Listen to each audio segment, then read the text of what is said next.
अस्सलामुअलैकुम नाज़रीन, आप देख रहे हैं पीसी वर्ल्ड न्यूज़। मैं हूं रिदा सिंधु। पाकिस्तान सुपर लीग 2021 का ऑफिशियल तराना गुरु मेरा रिलीज कर दिया गया। तराना दुनिया भर में मौजूद HBL पाकिस्तान सुपर लीग के मदाहों की खेल से मोहब्बत और लीग से मोहब्बत की तर्जुमानी करता है। हमारे नुमाइंदा खुसूसी पाकिस्तान गुलाम दस्तगीर की तफसीलात के मुताबिक इस तराने में कोरोना वायरस के बाद पैदा शुदा हालात पर भी रोशनी डाली गई है कि जहाँ स्टेडियम तो खाली है मगर मदाह अपने घरों में TV स्क्रीन के सामने बैठकर मैच देखते नजर आते हैं।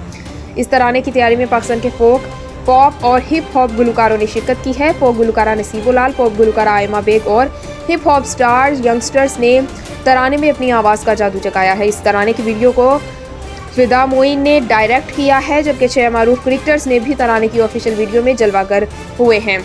इन खिलाड़ियों में इस्लामाबाद यूनाइटेड के शादाब खान, मुल्तान सुल्तान्स के शान मसूद, लाहौर कलंदर्स के शाहीन शाह अफरीदी, पेशावर ज़ल्मी के वहाब रियाज, कोयटा ग्लैडिएटर्स के सरफराज अहमद और कराची किंग्स के बाबर आजम शामिल हैं।